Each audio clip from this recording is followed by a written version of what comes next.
آپ نے کبھی سوچا ہے کہ ایک عام گھریلو خاتون اپنے شوہر کی محدود تنخواہ میں پورے گھر کا خرچ، بچوں کی فیس، راشن، بجلی کے بل، گیس کے اخراجات اور روزمرہ کی ضروریات کیسے پوری کرتی ہے؟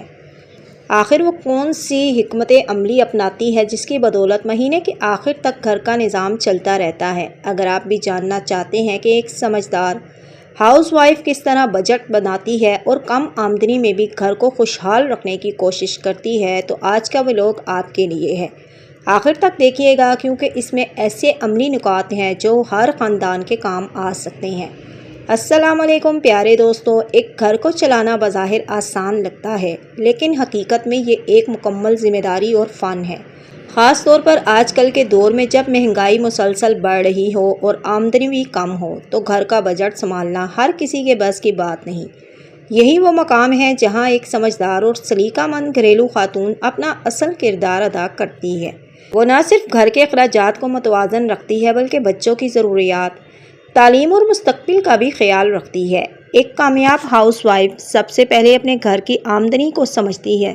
وہ جانتی ہے کہ شوہر کتنی محنت سے کماتا ہے اور کتنی رقم پورے مہینے کے لیے دستیاب ہے۔ تنخواہ ملتے ہی وہ ذہنی طور پر یا کسی ڈائری میں پورے مہینے کے اخراجات کی لسٹ تیار کرتی ہے۔ وہ پہلے ضروری چیزوں کو ترجیح دیتی ہے اور بعد میں خواہشات کے بارے میں سوچتی ہے۔ یہی عادت اسے مالی مشکلات سے بچاتی ہے۔ سب سے پہلے گھر کے بنیادی اخراجات آتے ہیں، جیسے راشن، آٹا، چاول، دالیں، چینی، چائے، سبزیاں اور دیگر ضروری اشیاء۔ ایک سمجھدار خاتون کوشش کرتی ہے کہ پورے مہینے کی ضروری اشیاء ایک منصوبے کے تحت خریدے تاکہ بار بار بازار جانے اور غیر ضروری خریداری سے بچا جا سکے۔ اکثر دیکھا گیا ہے کہ بغیر لسٹ کے خریداری کرنے والے لوگ زیادہ پیسہ خرچ کر دیتے ہیں، جبکہ منصوبہ بندی کے ساتھ خریداری کرنے والے لوگ بچت بھی کر لیتے ہیں۔ اس کے بعد بچوں کی فیس اور تعلیم کی باری آتی ہے۔ ہر ماں کا خواب ہوتا ہے کہ اس کے بچے اچھی تعلیم حاصل کریں، زندگی میں کامیاب ہوں۔ اسی لیے ایک سلیقہ مند ماں تنخواہ ملتے ہی بچوں کی فیس کا پیسہ الگ رکھ دیتی ہے۔ وہ جانتی ہے کہ اگر فیس کی رقم دوسری جگہ پر خرچ ہو گئی تو بعد میں بڑی پریشانی اور مشکلات کا سامنا ہوگا۔ اسی طرح کتابوں، یونیفارم اور اسکول کے دیگر اخراجات کے لیے بھی پہلے سے منصوبہ بندی کی جاتی ہے۔ ایک سمجھدار ہاؤس وائف صرف آج کے اخراجات نہیں دیکھتی بلکہ آنے والے دنوں کے بارے میں بھی سوچتی ہے۔ مثال کے طور پر اگر بچے کا سالانہ فنکشن آنے والا ہے یا امتحانات کے اخراجات آنے والے ہیں تو وہ پہلے سے ہی بچت شروع کر دیتی ہے۔ یہی دور اندیشی اسے اچانک آنے والے مالی مشکلات سے محفوظ رکھتی ہے۔ دوستوں، ایک کامیاب ہاؤس وائف کی ایک بڑی خوبی یہ بھی ہوتی ہے کہ وہ فضول خرچی سے بچتی ہے۔ وہ ہر خوبصورت چیز خریدنے کے بجائے یہ سوچتی ہے کہ کیا واقعی اس چیز کی مجھے ضرورت ہے بھی یا نہیں۔ بہت سی خواتین صرف سیل دیکھ کر چیزیں خرید لیتی ہیں، لیکن بعد میں انہیں یہ پچھتاوا اور احساس ہوتا ہے کہ ان کی ضرورت ہی نہیں تھی یہ چیز۔ ایک سمجھدار خاتون ضرورت اور خواہش میں فرق کرنا جانتی ہے۔ بجلی اور گیس کے بل بھی گھر کے بجٹ کا اہم حصہ ہوتے ہیں۔ ایک سلیقہ مند عورت کوشش کرتی ہے کہ غیر ضروری لائٹس بند رکھے، پنکھے ضروریات کے مطابق چلیں اور گیس کا استعمال بھی احتیاط سے کیا جائے۔ یہ چھوٹی چھوٹی عادتیں مہینے کے آخر میں بڑا فرق پیدا کرتی ہیں۔ کہیں گھر صرف احتیاط کی وجہ سے اچھا خاصا پیسہ بچا لیتے ہیں۔ گھر کے بجٹ میں بچت کا کردار بھی اہم ہوتا ہے۔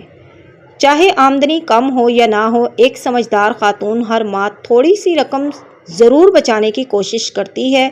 یہ رقم بیماری، ہنگامی حالات یا بچوں کی اضافی ضروریات کے وقت بہت مددگار ثابت ہوتی ہے۔ بچت ہمیشہ بڑی رقم سے نہیں بلکہ چھوٹی چھوٹی عادتوں سے شروع ہوتی ہے۔ بہت سی خواتین گھریلو سطح پر بھی بچت کے طریقے اپناتی ہیں۔ مثال کے طور پر باہر سے کھانا منگوانے کے بجائے گھر میں کھانا تیار کرنا، غیر ضروری چیزوں کو دوبارہ استعمال کرنا، کپڑوں کی اچھی دیکھ بھال کرنا اور اشیاء کو ضائع ہونے سے بچانا۔ یہ تمام عادتیں مل کر گھر کے بجٹ کو محفوظ بناتی ہیں۔ ایک کامیاب بیوی اپنے شوہر کی مالی حالت کو سمجھتی ہے۔ وہ ہر وقت نئی فرمائشوں کا بوجھ نہیں ڈالتی بلکہ حالات کے مطابق فیصلے کرتی ہے۔ جب میاں بیوی ایک دوسرے کو سمجھتے ہیں، ایک دوسرے کا لباس ہوتے ہیں اور مل کر منصوبہ بندی کرتے ہیں تو گھر میں سکون اور خوشحالی اور محبت کا سماں پیدا ہو جاتا ہے۔ گھر صرف پیسوں سے نہیں بلکہ سمجھداری اور تعاون سے چلتا ہے۔ بچوں کو بھی مالی ذمہ داری سکھانا ضروری ہے۔ ایک سمجھدار ماں بچوں کو بچپن سے ہی بچت کی اہمیت بتاتی ہے۔ وہ انہیں سمجھاتی ہے کہ پیسہ محنت سے حاصل ہوتا ہے، اسے سوچ سمجھ کر خرچ کرنا چاہیے۔ اسی طرح بچے بڑے ہو کر بھی مالی معاملات میں ذمہ دار بنتے ہیں۔ دوستو، بعض اوقات گھر میں اچانک کوئی مسئلہ پیدا ہو جاتا ہے، جیسے بیماری، مہمانوں کی آمد یا کوئی ضروری خرچ۔ ایسے وقت میں وہی گھر آسانی سے حالات کا مقابلہ کر پاتا ہے جس میں پہلے سے ہی منصوبہ بندی اور بچت موجود ہو۔ اسی لیے ایک سمجھدار ہاؤس وائف ہمیشہ کچھ نہ کچھ رقم محفوظ کرنے کی کوشش کرتی ہے۔ اور ایک اور اہم بات یہ ہے کہ خوشحال گھر کا مطلب صرف زیادہ پیسہ ہونا نہیں۔ بہت سے ایسے گھر ہیں جہاں آمدنی کم ہوتی ہے لیکن وہاں محبت، سکون اور اطمینان زیادہ ہوتا ہے، جبکہ بعض گھروں میں آمدنی زیادہ ہونے کے باوجود ہر وقت پریشانی، ٹینشن، بے سکونی ہوتی ہے۔ اسی لیے اصل خوشحالی اچھی منصوبہ بندی، شکر گزاری اور سمجھداری میں ہے۔ ایک سلیقہ مند ہاؤس وائف اپنے گھر کو صرف آج کے لیے نہیں بلکہ مستقبل کے لیے بھی تیار کرتی ہے۔ وہ اپنے بچوں کی تعلیم، صحت اور اچھی تربیت کو اہمیت دیتی ہے۔ وہ جانتی ہے کہ یہی بچے کل اس کے خاندان کا روشن مستقبل بنیں گے، اسی لیے وہ فیصلہ سوچ سمجھ کر کرتی ہے۔ دوستو، اگر غور کیا جائے تو ایک گھریلو خاندان صرف گھر کا کام نہیں کرتی بلکہ وہ ایک مینیجر، ایک استاد، ایک مشیر اور ایک محافظ کا کردار بھی ادا کرتی ہے۔ وہ اپنے شوہر کی کمائی کو بہترین طریقے سے استعمال کر کے پورے خاندان کے لیے آسانیاں پیدا کرتی ہے۔ آج کے ویلوگ کا پیغام یہی ہے کہ محدود آمدنی یعنی کہ کم آمدنی کے باوجود ایک گھر خوشحال ہو سکتا ہے اگر وہاں سمجھداری، صبر اور منصوبہ بندی اور بچت کی عادت موجود ہو۔ ایک کامیاب ہاؤس وائف اپنے شوہر کی تنخواہ کو اس انداز سے خرچ کرتی ہے کہ گھر کا بجٹ بھی چلتا رہے، بچوں کی فیس بھی ادا ہو جائے، ضروریات بھی پوری ہوں اور گھر میں سکون بھی برقرار رہے۔ اگر آپ کو یہ ویلوگ پسند آیا ہو تو لائک ضرور کریں اور شیئر بھی ضرور کریں اور کمنٹس میں بتائیں کہ آپ کے خیال میں گھر کا بجٹ سنبھالنے کا سب سے مؤثر طریقہ کیا ہے۔ تو ملتے ہیں نیکسٹ ویلوگ کے ساتھ، تب تک کے لیے اللہ حافظ۔